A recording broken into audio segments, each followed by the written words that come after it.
Thank you for watching part 2 of Going Through My Bookshelf. I'll see you in part 3. Hey everyone, welcome to Just Being Booky. Welcome to part 2 of Going Through My Bookshelf. Let's jump right in. Alrighty.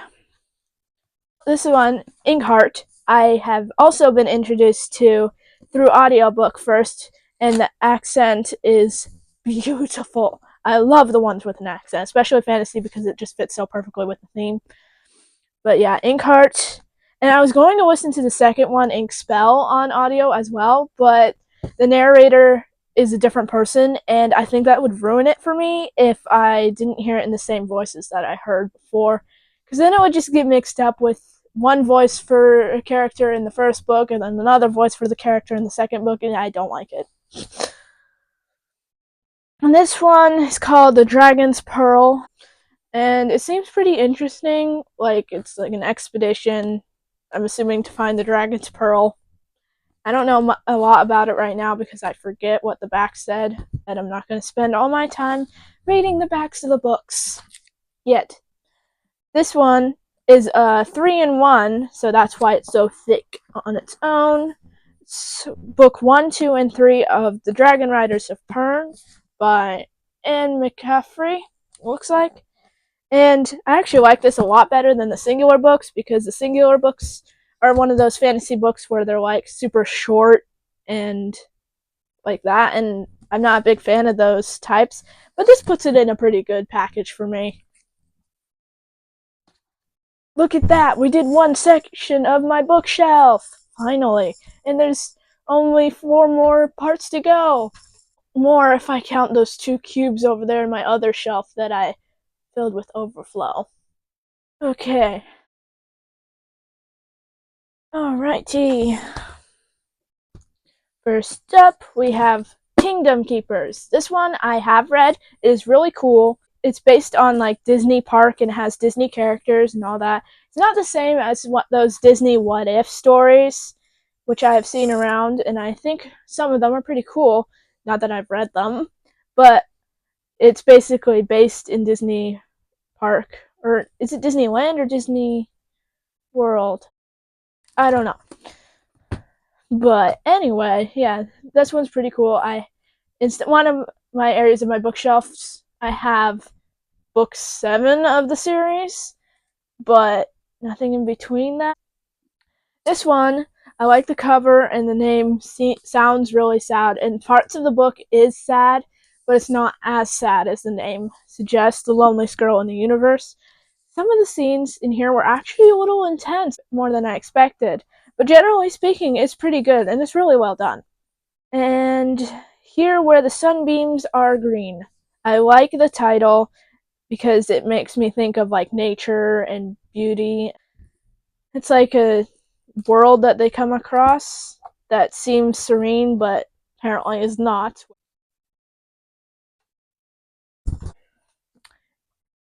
Did I think I found this at the thrift store? I don't remember entirely. I've gotten so many books at the thrift store; it's hard to keep track for every single one of them. But it's called The Last Guardian, and I'm pretty sure that it has some Christian themes as well, or maybe it's specifically Christian themes. Yes, it's called by God, targeted by darkness, and destined to lead, which I think sounds really powerful and really cool. So I'm excited to read this one. Not that I'm not excited to read some of the others, but specifically excited for this one. And then this one is The Pharaoh's Secret. It sounds pretty cool because it sounds like it delves into the like Egyptian history and like obviously it's fiction, but like it talks about that kind of stuff, and I like it when it does that because it's just like kind of gives you information while you're reading fiction, which I think is fun. This one, I think it's kind of interesting, but this is basically rewrite into a novel type thing of the children's book The Wild Things. Like Where the Wild Things Are is the children's book, and then this one is a rewrite into something more older because of the way that it's written. Alright. This one called Ravenwood, it is very cool cover. Like it's almost magical because the way that I don't know if you can tell when you're watching this, but the way that the colors go back and forth with the way that the light touches them. And it's kind of like I think it's like a village type thing with birds in the tree type. And like it's in a way an alternate world, but for crows, I think. And this one apparently is a movie or is making a movie. I think it is a movie, but the Never Ending Story, I'm pretty sure it's been pretty popular, or is pretty popular, or was pretty popular. I don't know. I don't purposefully keep up with popularity. Oh, interesting. I didn't realize that it has the text in two different colors, like a dark red and a spring green, I think. But that's pretty interesting. I don't. Is that like a dual POV type thing? I'm not sure. This one of my favorites, is The Secret Garden. This is one of the versions I have. Yes, it's relaxing and I love it. And I had to tape the first page back in because it fell out. These two. This one is The Line Tender. This is one of the emotional ones. It's got like cool drawings and such of like sharks throughout the book, which I actually think sharks are cool in the drawing and learning sense generally. I don't want to be near them regardless because even if they are misunderstood, that doesn't mean I want to swim with them. At least not me. This one is pretty good. I read it. The Spindlefish and Stars. It has some interesting what's the word, parallels, if that makes sense. Like it relates one thing, and if you read that, you can relate it to something else. I don't know if that's what the word that I'm looking for is, but it's pretty cool. Next up is a giant series, and it's my favorite series. Well, technically these are separated into three separate series, but they intertwine together. So like they're the same characters for the most part, plus some new ones, but it's the same world. Oh, this is backwards. Number one, I'm doing a reread, as you can tell, and also best thing about these series, it has Christian specifically. It mentions God. It has Bible verses, and like that's what helps them with their journeys and such. Oh, this first series is called Dragons in Our Midst, by the way. The second book in this part of the series is The Candlestone, which I love that you will be able to equate what the name is referring to once you read it. Maybe it's his first one too. I don't know, but it's still fun because when you don't know what it is, by the time that you end up reading it, you're like, oh yeah, that's what that means. The third one in here is Circles of Seven. I think this one might be the most dramatic of the books, or like emotional. I don't remember. I haven't read through the whole series in a while. I need to do that because it's too good. This series is actually what got me introduced to fantasy, and because it combines fantasy and emotion, it combines two of my favorite things that has basically shaped my entire bookshelf stuff now. The fourth one in this first series is Tears of a Dragon. And then the second connected series, oh gosh, so thick, is the second connected series is called Oracles of Fire, and then the first book is called Eye of the Oracle. I love it. This one is another one because the series name is actually one of the things that you get to connect while you're reading it. So cool. The second one is called Enoch's Ghost.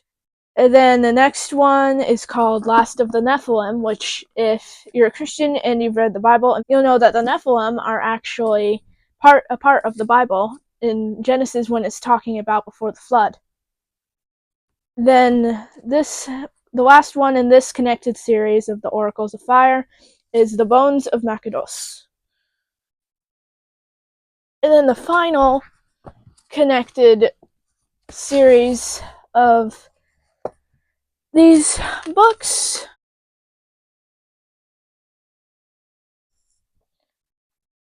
is called Children of the Bard.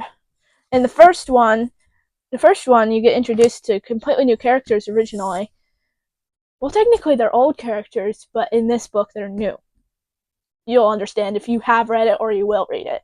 It's called Song of the Ovalum. The second one is called From the Mouth of Elijah. The third one is called The Seventh Door.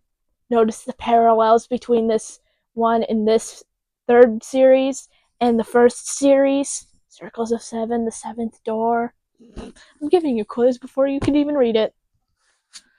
And the fourth one of this one is Omega Dragon. And this one, instead of having stuff on the front and then blank on the back, this one also has a continuing scene where it shows it on both sides of the book, which I think is actually pretty cool. There, I've shown you my favorite series. Well, if you count the fact that they're technically 3 different series, but same universe, same characters with some new, then I showed you my 3 favorite series. Alright, this one, The Girl Who Drank the Moon. This one is like a fantasy emotion type thing as well. I haven't read it yet, but then this one, Rick Riordan, The Trials of Apollo, book 1, because I liked the Percy Jackson stuff so far, so I figured that I'd dive into these ones as well. I've seen the videos of where if you read Percy Jackson, you go into it thinking that it's such an innocent 4-book series, then you realize how many books are connected into it throughout other series, but I'm not going crazy about it. I just like his stuff, and if I don't get to read every single book in his, his category, then I'll be okay. Speaking of, just throw this one in here real quick, is the Camp Half-Blood Confidential Real Guide to the Demigod Training Camp, little half book, lit in between book that I got at the thrift store. And then this one is a number 3. I didn't realize that when I bought it. I only realized it after when I got home, but good thing it was at the thrift store, so it was only like $1. So it seems pretty interesting, and it's nice and thick with not big writing, so most of it is filled with accurate writing. And this one, I'm pretty sure that this one is pretty popular too for people who like Percy Jackson and stuff like that, but Keeper of the Lost Cities, I also found this at the thrift store. I managed to snag the illustrated and annotated edition, so it's got like printed notes from the author and then little pictures, like it's got like that, which I think is pretty darn cool. I do not have any of the other ones, but I know that they're all pretty thick, which is exciting. And this one's a thinner one, but I think it can still be pretty good. It's called Thresholds, and I think that the way that they did the cover is really like intriguing and like it pulls you in. And I'm not even going to take this one out here because it's the book 7 of the Kingdom Keeper series, and I don't think that it's necessary to show that one right now. This one is called A Conspiracy of Kings. It's like an historical fiction novel. And then this one, I love the cover. It's pretty unique, especially with the details when you look closer. I guess I should show you. It's called Threadneedle, and if you look closely, you can see that it has like little embroidery, shiny embroidery marks, and with the needle here, which seems pretty cool. And this one I have read. It's the book version of Frozen called A Frozen Heart. Frozen is one of my favorite Disney movies, but this one is interesting because it's actually written in Anna's and Hans's perspective, I believe. Which is interesting because it's like switches between chapters or two, and it's interesting the way that it does with Hans. And it almost tries to make you feel bad for Hans a couple of times, but it's not working for me. I don't want to feel bad for Hans. Thank you for watching part 2 of going through my bookshelf. I'll see you in part 3.